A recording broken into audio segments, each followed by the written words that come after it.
Maksud saya, nah kita itu sering memberatkan hati, memikirkan hari esok yang enggak, tapi enggak ngejalanin sepenuh hati apa yang saat ini.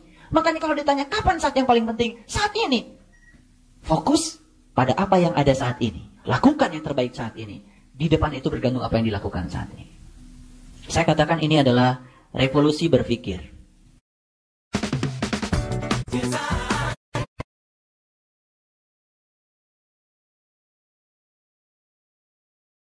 Karena kita selama ini sering menjadi berat menghadapi hidup karena kita terlalu memikirkan hari esok yang enggak. Kadang-kadang lihat anak-anak kecil-kecil, ada yang katakan sama saya, aduh Pak, kalau saya mati besok anak saya masih kecil. Nah, itu sama dengan harus punya lampu yang bisa nyenter dari Jakarta ke Bogor. Ya kalau kamu mau mati ya mati aja. Lah itu soal anak apa ya? Allah kasih mati berarti sudah itu yang terbaik bagi dia. Nanti ada jalannya. Pasti akan diberi jalan oleh Allah. Banyak juga di antara kita ya yang sudah tinggalkan ibu bapaknya sejak kecil mati, hidup juga sampai sekarang. Betul nggak? Jadi maksud saya, kenapa kita tidak fokus pada saat ini saja? Bersama dengan orang-orang yang sedang ada dekat dengan kita saat ini. Dan lakukan yang terbaik pada mereka. Sesungguhnya kita sedang hidup tidak bersama siapa-siapa, tapi sedang hidup bersama dengan orang-orang yang sedang dekat dengan kita. Maka semua orang yang ada di ruangan ini adalah orang-orang yang paling penting bagi saya saat ini. Nanti saya pindah ruang kemana? Mereka yang paling penting bagi saya. Tadi saya habis ceramah di Fatmawati. Mereka adalah orang-orang yang paling penting bagi saya. Dan pertanyaan ini tidak boleh berhenti. Harus berulang-ulang. Dimanapun, kapanpun, munculkan pertanyaan ini. Karena ini adalah pertanyaan yang paling penting. Oke. Jadi yang kedua, apa tadi? Kita akan lebih cerdas dalam mengelola harapan. Harapan hanya dibatasi sebatas sumber energi awal agar kita memulainya saat ini. Harapan bukan untuk dicapai, tapi agar kita memulainya saat ini. Akan tercapai? Akan tercapai tanpa kita memikirkannya. Begitu lihat Quran, 6.666 ayat. Kapan baca? Bukan lagi. Tebal banget. Ini simulasi saja bahwa kita memang suka seperti itu. Tapi datang saja ngaji ke Muda Parsi seminggu sekali. 2 ayat, Ar-Ra'd selesai. 2 ayat, Ibrahim selesai. Nanti begitu sudah lama terkejut, ngaji cuma seminggu sekali, kok udah selesai 30 juz. Rasul mengatakan, kebaikan yang sedikit dilakukan terus-menerus. Itulah yang bernama kebaikan. Tapi kalau kita melakukan kebaikan yang banyak tapi cuma sekali, sesungguhnya itu bukan kebaikan. Itu adalah hawa nafsu. Ternyata semuanya menjadi enteng kalau kita hidup di saat ini saja. Fokus pada saat ini, dan ternyata ini adalah revolusi berpikir.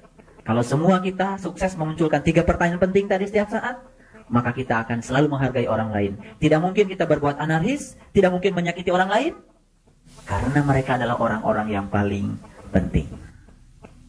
Bagaimana Pak? Ketika saya berada dalam sebuah situasi di mana orang lain menyakiti kita, harap tahu bahwa sesungguhnya ketika orang lain menyakiti kita, sesungguhnya mereka pun sedang menjadi orang-orang penting. Karena mereka sedang menghidupi hidup bersama kita. Dan saat itu, sesakit apapun, itu adalah saat yang paling penting. Oleh karena itu, terhadap mereka yang menyakiti kita, lakukan tindakan yang paling penting. Peduli pada mereka, sayangi mereka, sesakit apapun tindakan mereka pada kita, maka kita akan menjadi orang yang penting. Paham maksud saya? Kalau memunculkan pertanyaan itu di saat situasi seperti ini, itu biasa. Tapi ketika kita memunculkan pertanyaan itu dalam situasi yang sangat sulit, dan kita tetap seperti saat ini, sebetulnya kita telah mengalami sebuah loncatan spiritual. Jadi ketika nanti mungkin saja, di rumah kita, di mana saja, di tempat kita bekerja, tiba-tiba situasi seperti tidak yang kita inginkan. Munculkan pertanyaan itu. Ya Allah, inilah saat yang paling penting. Dan mereka semua, orang-orang yang kelihatan seperti menjengkelkan dari hawa nafsu kita, mereka adalah orang-orang yang paling penting. Karena mereka sedang membuat saya menjadi besar. Mereka sedang membuat saya menjadi kuat. Dan mereka sedang membuat saya menjadi lebih baik. Maka, lakukanlah tindakan yang paling penting untuk mereka. Menyayangi mereka, sesulit apapun. Dan ketika latihan ini sukses, maka di situ kita akan mengalami sebuah loncatan spiritual. Dalam sesaat kita akan menjadi yang luar biasa, dari yang biasa. Yang ketiga, ketika kita mampu memunculkan 3 pertanyaan yang tadi, maka kita akan mendapatkan yang ketiga. Apa itu yang ketiga? Saya kasih tahu. Yang ketiga, bahagia itu ada dalam perjalanan. Mengerti? Bahagia itu ada dalam perjalanan. Anggap saja hidup kita itu seperti kita berdharma wisata. Kita mau pergi ke Anyer. Tidak usah nunggu sampai Anyer kita bahagia. Ada makanan, makan. Bisa nyanyi, nyanyi. Yang bisa sedikit lelucon. Kalau leluconnya membuat orang menjadi segar dan tidak ngantuk, tidak masalah. Karena bahagia dalam perjalanan. Nah, selama ini kita selalu berangan-angan, nanti kalau rumah saya sudah jadi, saya pasti tenang. Kenapa kita tidak bahagia saat rumah belum jadi? Bersama dengan orang-orang yang sedang ngadu, bersama dengan orang-orang yang sedang nembok, kita bisa berbagi dengan mereka. Kenapa tidak itu? Kita itu sering membatasi bahagia. Karena apa? Karena bahagia itu kalau saya umpamakan seperti lampu. Ada saklarnya. Lampu ini mau nyala atau mau padam tergantung saklarnya. Betul nggak? Betul nggak? Saklarnya di-on-kan, lampunya nyala. Saklarnya di-off-kan, lampunya padam. Itu artinya apa? Bahagia dan sedih itu sebetulnya pilihan kita. Nah, kenapa kita sering sedih? Karena saklarnya itu nggak jelas ditaruh di mana. Kenapa ibu sedih? Habis dia, Pak. Dia, Pak. Dia marah-marah sama saya. Nah, saklar kita ada pada siapa? Pada dia. Kita sering memaksa orang lain agar seperti yang kita pikir. Kesalahan besar. Sekarang saya akan mengajak semua, malam ini juga, saklar bahagia pindahkan dalam diri kita. Yang lebih repot lagi, saklarnya itu gak jelas naruhnya di mana. Ada yang saklarnya di bawah orang. Saklar saya ditaruh di suami saya, Pak. Suaminya kemana? Entah kemana. Akhirnya nunggu suami datang untuk bahagia. Ya Allah, gak cerdas itu. Udah saja nggak ada nyanyi-nyanyi gitu. Iya kan, karaokean, itu kan baca Quran. It's more than just a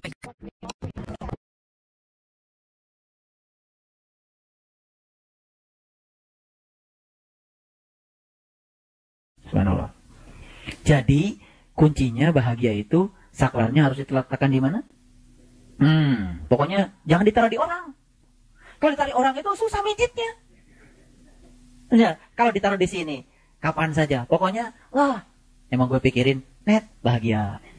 Jadi, saklarnya di kita. Gampang. Naroknya harus di tempat yang gampang mijitnya. Pokoknya apapun, net, bahagia. Nah, kita itu sebetulnya sering menitipkan saklarnya di tempat lain. Akhirnya apa? Nunggu orang datang dulu. Dan nunggu orang lain berbuat seperti yang kita ingin. Sebetulnya kita tidak sadar kalau selama ini sering menitipkan kebahagiaan pada orang lain. Jadi karena bahagia dititipkan di orang lain, kita kedapatan apa? Sedih mulu. Sadar gak? Sering kita begitu. Saya ngaji gak tinggi-tinggi, yang enteng-enteng aja lah. Yang enteng-enteng. Udah masuk ke Ibrahim ini, yang enteng. Tapi perlu kecerdasan. Karena yang biasa ini kalau dikelola oleh kita secara cermat, ini akan membuat kita menjadi luar biasa. Oke, yang ketiga, bahagia dalam perjalanan. Ngerti maksud saya? Gak usah, wah nanti kalau sudah nyampe rumah bahagia. Gak usah. Di jalan bahagia, di rumah bahagia, dimanapun bahagia. Oh nanti kalau sudah naik pangkat bahagia, gak usah nunggu naik pangkat. Sekarang aja bahagia, saklarnya di tangan kita, tinggal net, bahagia. Pokoknya nanti kalau ada orang lagi sedih-sedih, emang saklarnya taruh di mana, Bu? Gitu, ya kan? Kalau ada orang kirim SMS, ya agak sedikit-sedikit sedih, emang saklarnya taruh di mana, Bu? Gitu. Ya biar ingat saklarnya tarik lagi dalam dirinya. Iya, ngapain saya sedih? Net, bahagia. Ngerti gak saya? Harus dijelaskan kayak gini baru ngerti. Ini sebetulnya mutiaranya Al-Quran. Quran itu mendidik kita untuk bahagia setiap saat. Cuman karena saklarnya ditaruh di mana-mana, bahkan yang gak jelas itu, kita gak tahu naruhnya di mana. Saklarnya dibawa kemana-mana. Kadang-kadang yang lebih repot lagi, saya Pak, nanti bahagia. Kalau tabungan saya sudah 500 juta. Saklarnya ada di 500 juta. Nah yang 500 jutanya entah di mana. Sampai mati, saklarnya gak kita dapat. Yang 500 juta gak dapat, sampai mati sedih mulu. Gak rugi gak kayak gitu? Subhanallah. Kasihan deh loh. Ngerti sekarang? Oke. Yang keempat, ketika kita bisa memunculkan 3 pertanyaan penting yang tadi, akan muncul yang keempat. kita akan sangat peduli untuk membagi kebahagiaan pada orang-orang yang memerlukan kita. Coba bayangkan kalau setiap saat kita selalu mengerti kalau mereka adalah orang-orang yang penting saat itu bagi kita, maka kita akan selalu melakukan tindakan yang penting untuk mereka. Setuju? Kecil-kecilan sekarang di sini. Saya sedang melakukan tindakan penting buat orang-orang yang paling penting yang sedang menghidupi kehidupan saya saat ini. Dan semua Bapak Ibu yang ada di sini pun sedang melakukan sebuah tindakan penting. Mendengar, menyimak, menulis, mungkin mengapresiasi. Bukankah itu sebuah tindakan penting? Di samping kiri kanan kita ada orang, tidak kita ganggu, biarkan mereka konsen, memberikan keleluasaan pada mereka untuk menikmati pengajian ini. Bukankah kita telah memberikan tindakan yang penting? Mungkin tidak menyadari kalau sekarang kita sedang tindakan penting. Kiri kanan kita hargai, tidak mau kita ganggu, karena kita ingin memberikan tindakan yang paling penting untuk orang-orang yang paling penting yang sedang dekat dengan saya saat ini juga. Jadi ternyata kapanpun dimanapun, akhirnya semua saat dan tempat menjadi saat dan tempat yang sangat-sangat penting. Maka kita tidak akan pernah kehilangan kesempatan untuk berbuat baik setiap saat karena kita menyadarinya. Subhanallah. Saya ingin tanya, 3 pertanyaan yang tadi terasa sekarang? Terasa? Oke, saya ingin agar apa yang saya munculkan itu bukan sebagai sebuah koleksi pengetahuan, tapi rasakan saat ini juga, walaupun kita belum memasuki tindakan nyata, tapi kita sudah merasakan. Setidak-tidaknya kita berucap, Subhanallah, betapa selama ini kita sering menyia-nyiakan waktu kita. Padahal semua waktu adalah waktu yang paling penting. Makanya saya mengajak, hiduplah di saat ini. Keluar dari sini saat ini, keluar saat ini, keluar terus saat ini. Dan ketika kita bisa memunculkan itu, Subhanallah, kita telah membuka keran kebahagiaan pada diri kita. Dan kita baru sadar bahwa sesungguhnya yang menutup keran kebahagiaan selama ini kita sendiri. Kalau kita sering mencari alasan karena orang lain tidak berbuat seperti yang kita ingin, itu artinya kita masih menitipkan saklar kebahagiaan di tangan orang lain. Sekarang bismillahirrahmanirrahim, tangkap saklar itu sudah ada di dalam diri saya. Kamu mau melakukan apa pada saya, tak akan mengganggu saya, karena saklar itu sudah ada pada diri saya. Tidak aku letakkan pada dirimu. Dan setiap saat saya akan tetap bahagia. Cerdas? Dahsyat? Sangat dahsyat.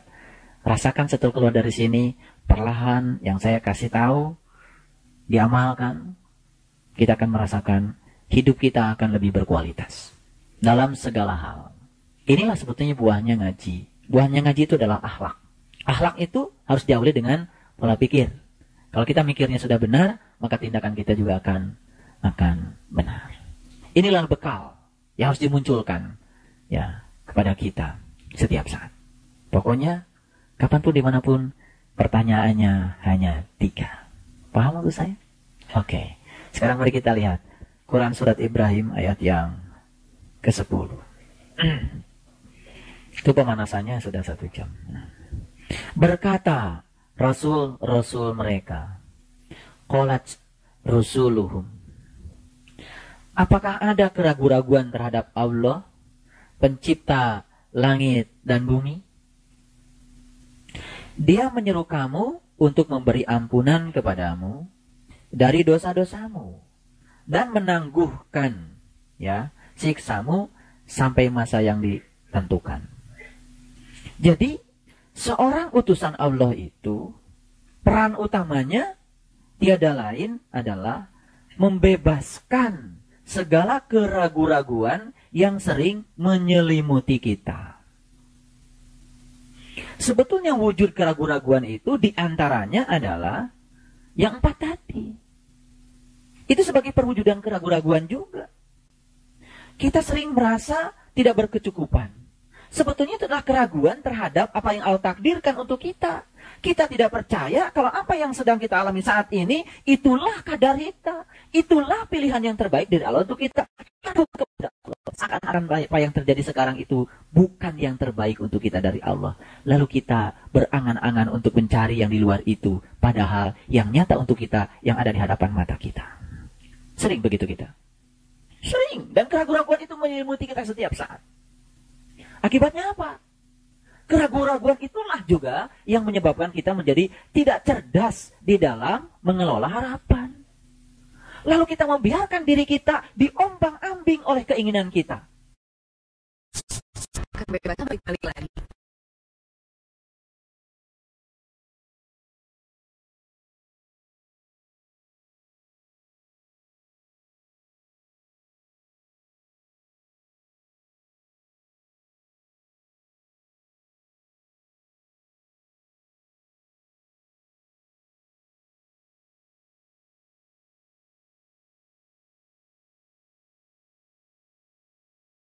Tahu bagaimana membatasi keinginan agar keinginan tidak menjadi Tuhan kita. Lalu kita sering dipaksa oleh keinginan kita dengan kata harus. Pokoknya harus ini, pokoknya harus itu, pokoknya terus harus. Ketika kita dalam hidup masih didominasi oleh kata harus yang dimunculkan oleh diri kita sendiri, semakin sering mengatakan kata harus, sesungguhnya kita sedang membiarkan diri kita dipertuhan oleh yang namanya penderitaan.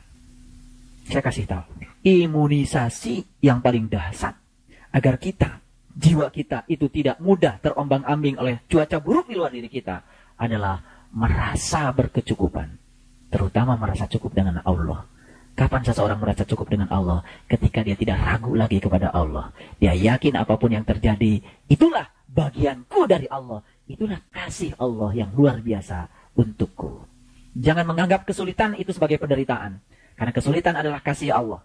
Dan jangan menganggap kesenangan itu adalah merupakan suatu kebahagiaan. Karena bisa jadi kesenangan itu adalah Allah sedang menguji kita. Banyak orang yang sukses diuji dengan kesulitan. Tapi banyak orang yang gagal diuji dengan kesenangan. Kenapa kita masih memilah dalam hidup ini?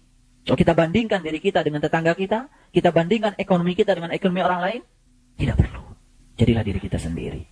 Karena itu yang terbaik bagi kita. Maka kuncinya adalah merasa berkecukupan dengan menghilangkan segala keraguan-raguan yang ada pada diri kita. Mulai sekarang, hilangkan semua keraguan pada Allah. Dan yakin apa yang terjadi pada diri kita saat ini adalah pilihannya yang terbaik untuk kita.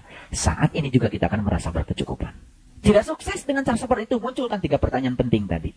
Setiap saat. Maka perasaan berkecukupan itu akan selalu menjadi milik kita. Baik, yang berikutnya. Ya. Apakah ada keraguan terhadap Allah? Ya, pencipta langit dan bumi. Dia menyuruh kamu untuk memberi ampunan kepadamu dari dosa-dosamu. Saya ingin kasih tahu. Sebetulnya, kita selama ini menganggap bahwa ampunan itu berwujud sebuah penghapusan catatan amal yang dilakukan oleh Allah di dalam buku amal kita, tanpa kita tahu. Padahal sesungguhnya, ampunan Allah itu nyata dan terasa oleh kita. Ketika kita bisa keluar ya dari situasi, bukan situasi yang sempit menjadi lapang, bukan. Kelapangan itu bukan di luar diri kita, tapi di dalam diri kita.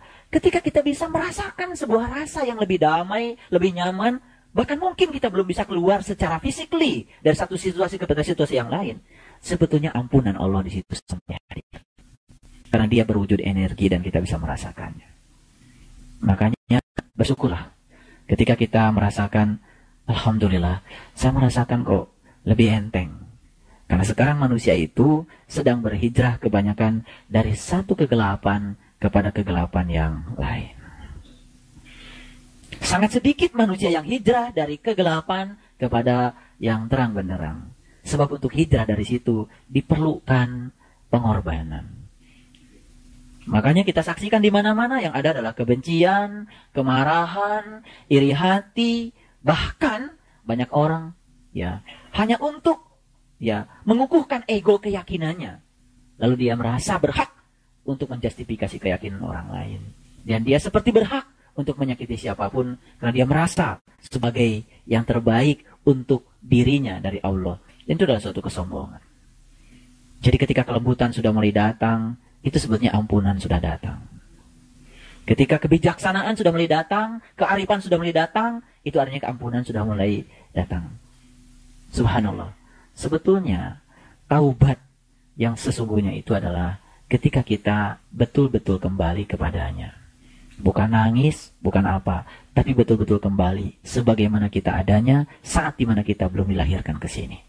Makanya taubat yang sebenarnya adalah saat dimana kita menyatukan diri kita dengan Dia. Itulah taubat. Subhanallah. Sekali lagi saya ingin menyampaikan selamat bahwa kita telah dipilih oleh Allah untuk mendapatkan ini. Mudah-mudahan kita bisa menjadi orang-orang yang amanah. Baik, kita teruskan. Mereka berkata, siapa mereka di sini? Ini kan surat Ibrahim itu lebih banyak percakapan antara ya Rasul dengan orang-orang yang anti Rasul, yang menentang. Mereka dihadirkan memang untuk membuat sang Rasul menjadi besar. Seperti negatif dan positif. Jadi kehebatan Nabi Muhammad di situ, mampu mengharmonikan negatif dan positif menjadi cahaya. Jadi tugas kita adalah mengharmonikan positif dan negatif menjadi cahaya. Tuh. Ya. Jadi kalau, Pak, saya gelap terus. Nah, itu belum harmoni positif dan negatifnya. Baik, kita teruskan. Ya, kamu tidak lain hanyalah manusia seperti kami juga. Kamu menghendaki untuk menghalang-halangi kami dari apa yang selalu disembah nenek moyang kami. Karena itu datangkanlah kepada kami bukti yang nyata.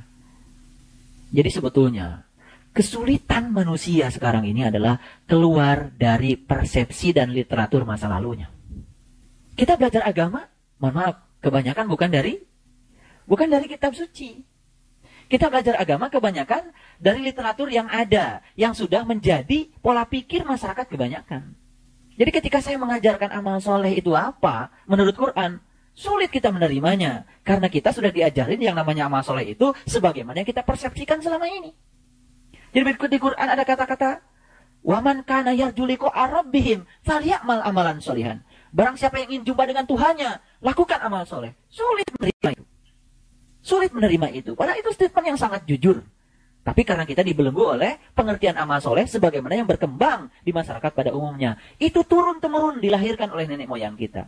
Lalu ketika ada revolusi pemikiran, nah orang yang melakukan revolusi itu dianggap sedang melakukan upaya menghalang-halangi apa yang diajarkan oleh nenek moyang kita. Lalu apa yang terjadi? Dan kita lakukan, wah, ini penistaan. Ini adalah penodaan. Sangat relatif. Penistaan kata siapa? Penodaan kata siapa? Nah, Allah itu tidak pernah ya merasa dinistakan dan merasa dinodai. Allah itu maha segalanya. Semua orang beriman tidak akan mengubah kemuliaan Allah. Semua orang kafir juga tidak akan mengurangi kemuliaan Allah. Sebetulnya apa yang kita lakukan itu untuk diri kita sendiri. Itu sebabnya spiritual itu sangat individual. Makanya kita tidak berhak untuk memaksakan keyakinan kita pada orang lain. Dan kita juga tidak berhak orang lain agar mengakui keyakinan kita. Lana a'maluna walakum a'malukum. Sendiri-sendiri.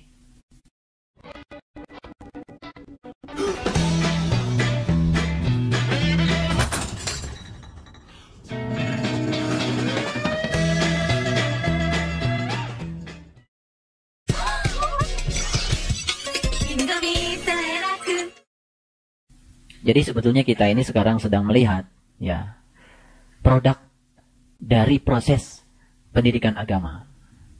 Saya tidak mau menjustifikasi pendidikan agama selama ini prosesnya seperti apa. Lihat saja hasilnya.